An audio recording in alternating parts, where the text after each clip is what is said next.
இஸ்லாமை விட்டு வெளியேற்றக்கூடிய, இஸ்லாமை முறிக்கக்கூடிய காரியங்களில் 7வது அஸ்ஸிஹர், சூனியம். சூனியம், செய்வினை செய்வது இஸ்லாமை விட்டு வெளியேற்றிவிடும். இதன் வகைகளில் ஒன்றுதான் மனிதர்களுக்கு மத்தியில் நேசமும் பிரிவினையும் உண்டாக்குவது. அதாவது கணவன் மனைவி மத்தியில் பிரிவினை ஏற்படுத்துறதுக்கு சூனியம் செய்கிறது, சிகர் செய்கிறது. இது என்னென்னா ஷைத்தானை கொண்டு, ஜின்களை கொண்டு செய்கிறது. ஜின்கள் ஷைத்தான்களை திருப்திப்படுத்தும் விதமாக அவங்கள்ட்ட பிரார்த்தனை செய்கிறது. அவங்க அந்த ஜின்கள் ஷைத்தான்கள் விரும்பக்கூடிய அசிங்கமான காரியங்களை செய்கிறது. இதன் மூலமாக அவங்க இவங்களுக்கு உதவி செய்கிறது. இதன் மூலமாக 2 கணவன் மனைவியர்கள் சேர்ந்து நல்ல நிலையில் இருக்கிறவங்களை பிரிக்கிறது. அல்லது 2 ஆண்கள் பெண்களை ஹராமான உறவை அவர்கள் ஏற்படுத்துவதற்காக அவங்களுக்கு முதல்ல முகபத்தை ஏற்படுத்துறது. இதெல்லாம் ஷைத்தான்கள் ஜின்களால் தூண்டப்பட்டு நடக்கிற விஷயங்கள்.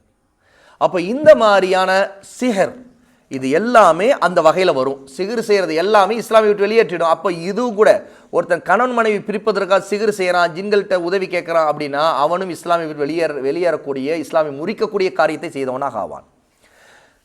யார் சூனியம் செய்கிறாரோ, அதில் திருப்தி அடைகிறாரோ அவர் குஃப்ரை செய்தவராக ஆவார்.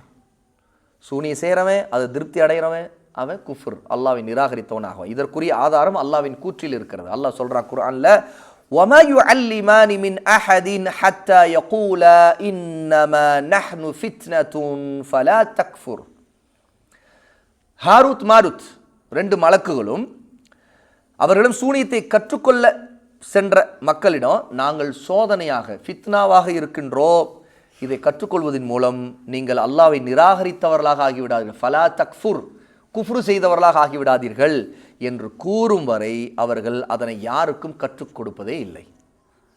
அல்லாஹ் தஆலா ஹாரூத் மாருத் 2 மலக்குகளை பூமிக்கு இறக்கினா, அவர்களை ஒரு சோதனையாக அல்லாஹ் ஆக்கினா. அவர்கள் சிகரை கற்றுக் கொடுக்கக்கூடியவர்களாக இருந்தார்கள். அவர்களும் போய் சிகரை கற்றுக்கொண்டவர்கள் இந்த சோதனையில் விழுந்தாங்க. அவங்க சொன்னாங்க, இதை நீங்கள் கற்றுக்கொண்டீங்கன்னா நீங்கள் குஃப்ருக்கு போயிடாதீங்க, இதை செய்திடாதீங்க அப்படின்னு சொன்னாங்க. அவங்க இதுன்னு சொல்லுவாங்க, இப்படி தான் செய்வாங்க அப்படின்னு சொல்லுவாங்க. ஆனால் அவங்க செய்ய மாட்டாங்க. அவங்க சொல்லி கொடுத்த பிறகு மக்கள் செய்தாங்க, செய்தவங்க காஃபிர் ஆயிட்டாங்க. அப்போது இந்த மாதிரி சிஹருங்கிறது ஒன்று கற்றுக் கொடுக்கப்படக்கூடிய ஒன்று.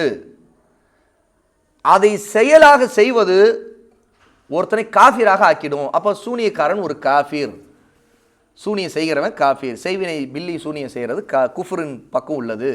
முழுக்க அது குஃபுர் என்கிறதுக்கு இந்த ஆயத் ஒரு ஆதாரம். சூரா அல் பக்ரா 2வது சூராவுடைய 102வது ஆயத்.